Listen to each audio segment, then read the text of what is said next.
Você quer aprender a criar uma solução do zero utilizando os conceitos de Data Science e a ferramenta de Machine Learning? Então seja muito bem-vindo ao canal Seja um Data Scientist. Meu nome é Meigron e o objetivo desse canal é te ajudar a conseguir o seu primeiro emprego como cientista de dados ou fazer uma migração profissional de carreira para essa área. Eu vou trazer aqui nesse canal tanto conteúdos da parte técnica, então eu vou falar sobre Data Science, Machine Learning, modelos em produção, quanto da parte de preparação para isso, tá? Então vou falar sobre projetos, portfólio de projetos, entrevistas, processos seletivos, tudo que te ajude de alguma forma a você fazer a migração de carreira ou conseguir o seu primeiro emprego em ciência de dados, tá bom?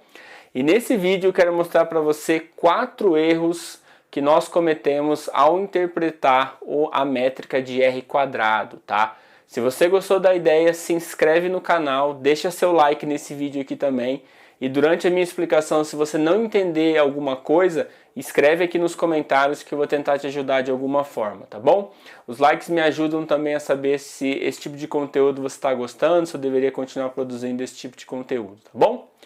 Bom, lembrando que esse vídeo então faz parte de uma série que eu estou construindo aqui nesse canal, que mostra como você cria uma solução do zero utilizando um método cíclico de aprendizado e não um método linear com o qual a gente está acostumado a aprender, tá? Então no método linear, falando bem rapidamente, a gente aprende tudo de álgebra linear, tudo de programação, tudo de machine learning, depois a gente entende lá nos projetos como que isso se conecta, tá? A minha proposta de cíclica de aprendizado é: você passa por todos esses campos pelo menos uma vez, mas você passa várias vezes. E cada vez que você passa por todas essas disciplinas, você aprende algo novo e você aprofunda o seu conhecimento nessas áreas, tá?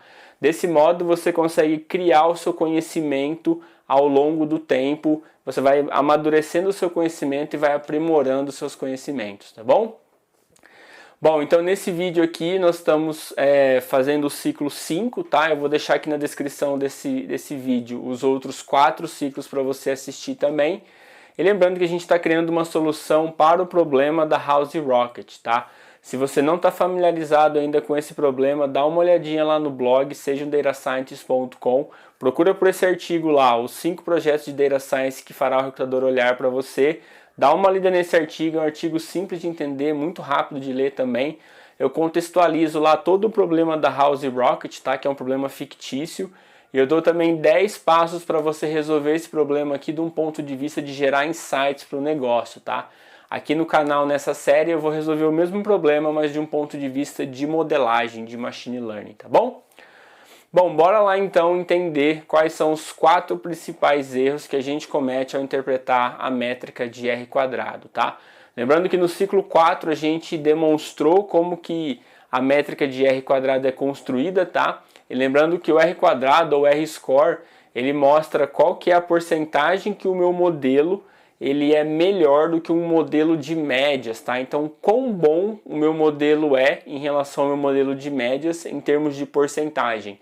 Meu modelo é 10% melhor, 20% melhor, 70% melhor, 90% melhor que o modelo de média? Então, é essa métrica que a gente vai olhar quais são os erros agora, tá bom? Bom, então o primeiro cuidado que a gente tem que ter ao interpretar a métrica do R² é que a relação entre as features do meu dataset e a variável resposta, ela pode não ser linear, tá? Então o que isso significa na prática? Então imagina aqui que eu tenho um preditor que é a altura, tá? E eu estou tentando modelar o meu fenômeno de peso. Então eu quero, através da minha altura, saber quanto que as pessoas pesam, tá bom? Imagina que o fenômeno altura e peso, a relação entre essas duas variáveis, ela tenha esse comportamento aqui, tá?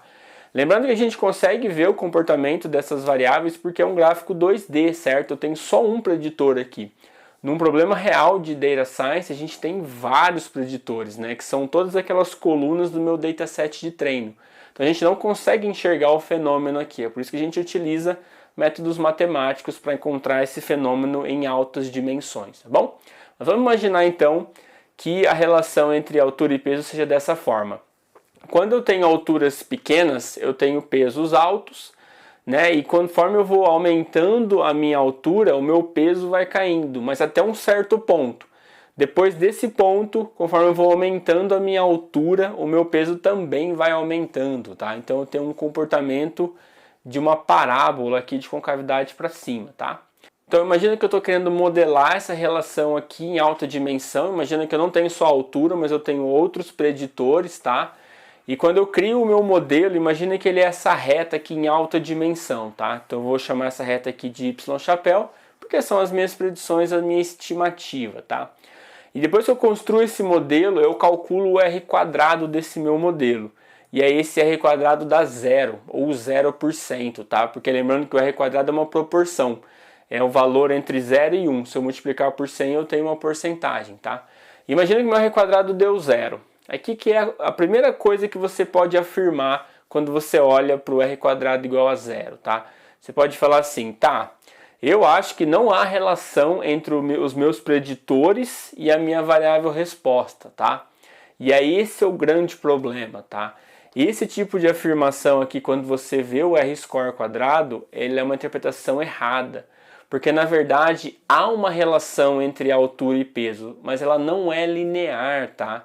Então a afirmação correta quando você olha para um R quadrado que é igual a zero é o seguinte: há uma relação entre os preditores x e a resposta y, só que ela não é linear.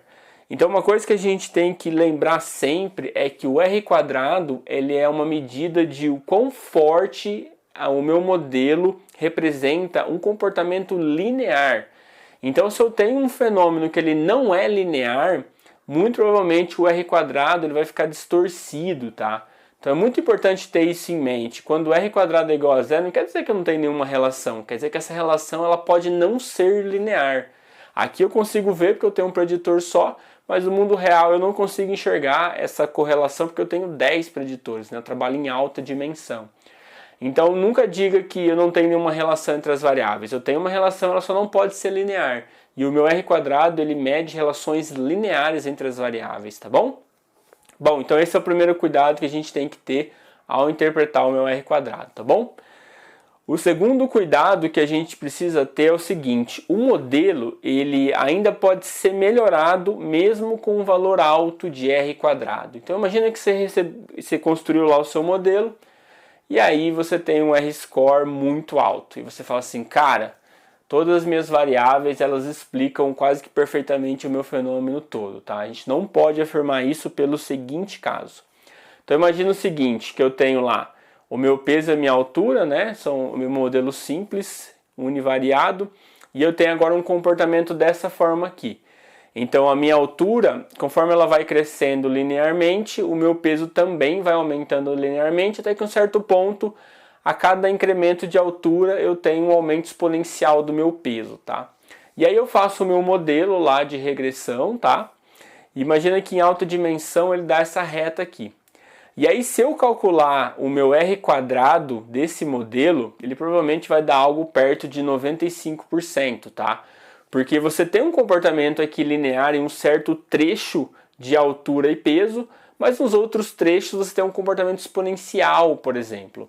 Então 95% ali é um valor que vai dar o seu R-score. E aí você fala assim, caramba, velho, todos os preditores que eu tenho nesse meu modelo, eles explicam 95% da variabilidade do meu Y, tá? Essa é a primeira coisa que a gente pensaria, tá bom? Mas esse raciocínio de que esse modelo de regressão linear ele ajusta muito bem os dados, ele não é certo, tá? Por quê?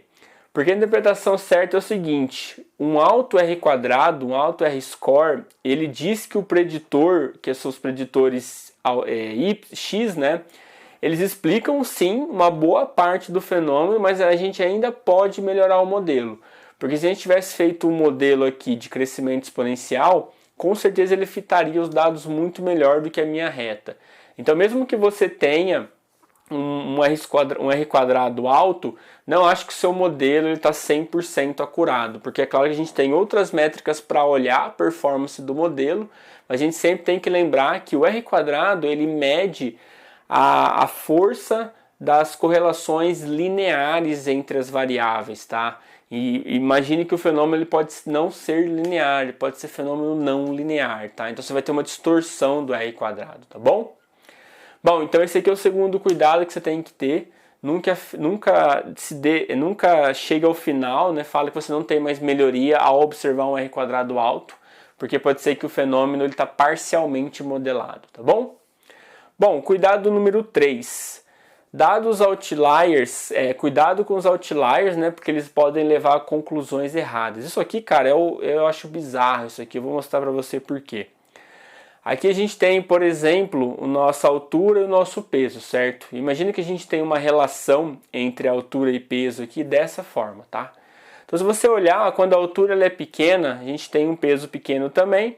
E com o aumento da altura a gente tem uma queda no peso. Só que existe um outlier aqui, muito provavelmente por causa de uma medição errada ou porque realmente a pessoa é um outlier, ela tem uma medida outlier, tá? Os outliers não são sempre erros de sistema, tá? Eles podem fazer parte do seu fenômeno e você precisa aprender a modelar os outliers, tá bom? Mas isso é um papo para um próximo ciclo, beleza? E aí imagina que você vai lá e constrói o seu modelo de regressão. Ele provavelmente vai dar um negócio assim, tá? Eu testei isso lá no código e dá um negócio assim. Porque o meu outlier, ele é tão, né, fora na relação da altura e peso, que ele puxa a minha reta de regressão sendo crescente. E aí aqui a gente está olhando, claro, o fenômeno, mas imagina que eu tenho mais preditores, então está em uma alta dimensão isso aqui, então eu não consigo olhar, tá? E aí quando você vem aqui e aí você calcula o R² para essa modelagem aqui, ele dá um R² de 53%. Porque claro que ele acertou um pouquinho aqui quando o peso e a altura eram baixos, mas por causa do outlier ele passa a errar muito, né? Então você tem um R² aqui de 53%. E aí você vai lá e retira o seu outlier. Quando você retira o outlier e remodela, cara, o modelo ele inverte o sentido, tipo, ele vira um modelo decrescente, cara. E aí ele está muito mais perto de fitar os dados. E aí quando você calcula o R² para esse cenário aqui, ele te dá um R² de 92%, cara, só por causa daquele outlier. Então, o R², ele é super afetado pelos outliers. Então, sempre quando você está calculando o R², você precisa lidar com os outliers, tá? Você precisa remover eles ou você precisa modelar ele de forma que fique mais justo essa comparação aqui. Nesse caso, a gente retiraria o outlier porque todos os outros pontos do meu dataset eles não têm nenhum tipo de comportamento igual ao outlier, tá? Então a gente remove o outlier. Eu vou falar nos próximos ciclos como a gente lida com os outliers, tá? Nem sempre a gente deve retirar os outliers, depende muito do caso a caso, depende do modelo de negócio, depende de alguns fatores que eu vou explicar em outros ciclos, tá bom? Mas o que eu quero que você observe é assim, que o R² ele é muito suscetível ao outlier. Então, se você tem um R² alto, a primeira coisa para olhar é se você não está calculando, se na sua base não tem outliers, tá? Depois você olha para saber se tem um comportamento não linear, tá bom? Mas a primeira coisa é saber se você está modelando seus dados com outliers, beleza? Então, esse aqui é o cuidado 3, tá? O cuidado 4 é o seguinte: correlação não implica causalidade. Eu acho que essa é a frase mais dita em estatística por todo mundo, né? E todo mundo fala, cara, mas então se correlação não implica causalidade, implica o quê? E aí eu vou mostrar para você o cenário em que essa afirmação ela é verdadeira. E correlação implica sim em causalidade, tá bom? Mas vamos entender então a partir do R² como que isso aqui funciona.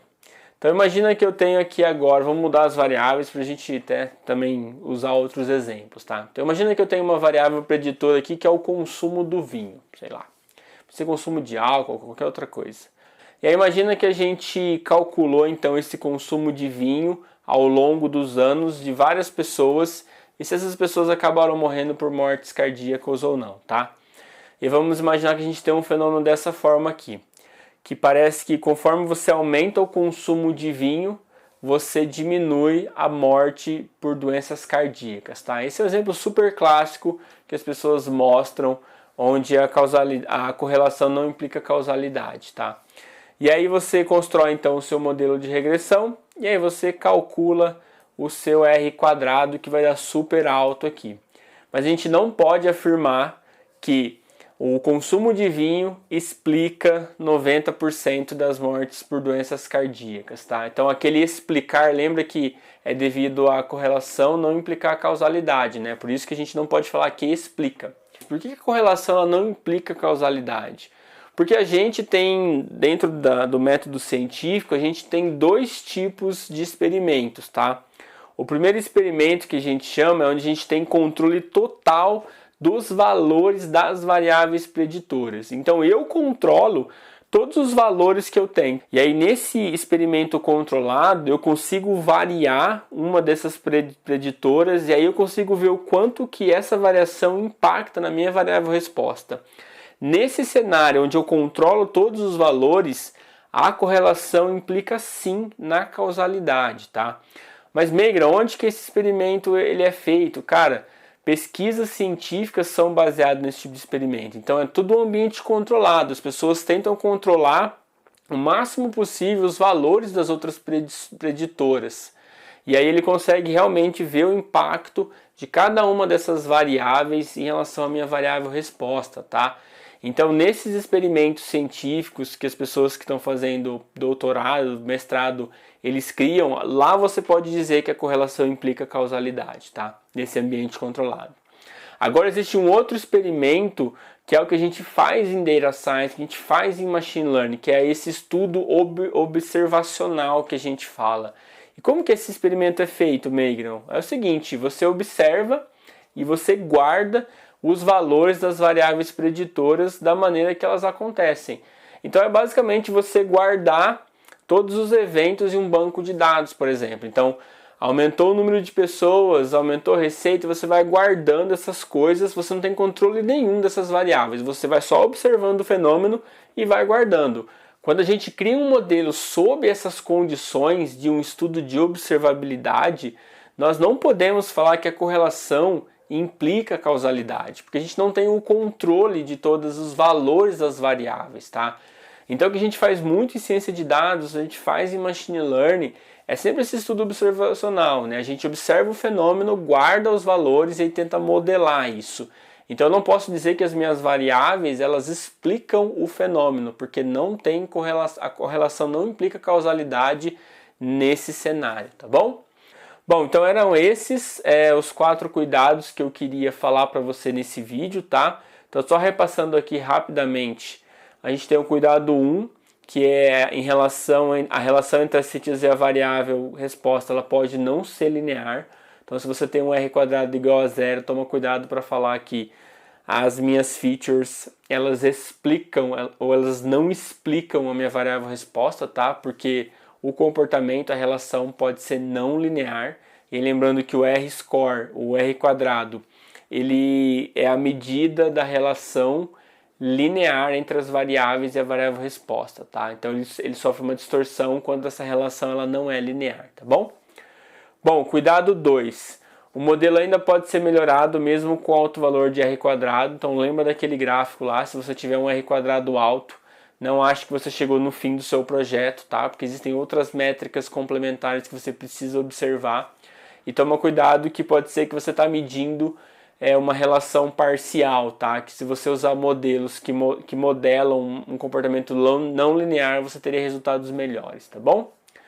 O cuidado 3 é tomar cuidado com outliers, tá? Porque os outliers podem levar a conclusões erradas.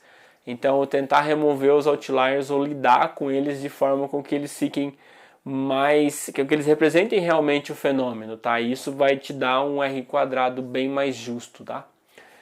E aí temos também o cuidado 4, que é a correlação não implica causalidade, principalmente nesse trabalho que a gente vive, que é a ciência de dados e machine learning.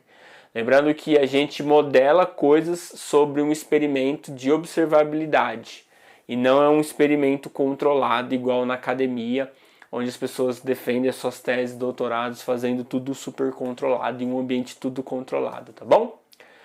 Bom, então eram esses 4 cuidados que eu queria falar para você. A gente terminou esse ciclo 5, agora no ciclo 6 eu vou falar para você sobre as premissas que o modelo de regressão linear ele assume. E por que é importante saber as premissas, Meigron? Porque quanto mais próximo os seus dados forem das premissas que aquele modelo assume, melhore a sua acurácia. Então é muito importante a gente saber as premissas que o modelo de regressão linear assume, porque a gente pode fazer alterações no conjunto de dados para fazer esse match, tá bom? Ou até utilizar outros modelos com premissas parecidas com as que tem dentro do dataset, tá bom? Bom, recado de sempre, nesse meio tempo vamos continuar fazendo o projeto. Lá no blog tem 3 ou 4 artigos lá com sugestões de projeto para você fazer, então dá uma olhada lá no blog, sejamdatascientist.com. Tem bastante coisa legal, tem vários arquivos bacanas também sobre competência, alguns falando sobre o projeto que eu fiz para conseguir o meu trabalho como cientista de dados. Me segue também lá no Instagram, @megron.datascience. De segunda e quarta e sexta estou respondendo a pergunta das pessoas lá nos stories. Então se você tem dúvida de carreira, de profissão, processo seletivo, qualquer coisa que você queira perguntar, eu vou deixar lá aquela caixinha para você escrever a sua pergunta lá e depois eu vou respondendo, tá bom? Lá no Instagram também eu deixo sugestões de livros para as pessoas também estudarem, livros que me ajudaram muito, tá? E se você tem um LinkedIn, cara, conecta comigo lá no LinkedIn. Não é difícil me achar, é só digitar Meigron lá na busca, lá que você vai ver que vai aparecer rapidinho o meu nome. Conecta comigo lá, porque é no LinkedIn sempre que eu estou compartilhando as coisas, divulgando também os conteúdos lá, tá bom? E é por lá que as empresas vão te achar, você vai achar as oportunidades também, tá? Então vale a pena ter o LinkedIn e quando você fizer, conecta comigo lá, beleza? Bom, então muito obrigado pelo seu tempo, vejo você no próximo ciclo. Até lá!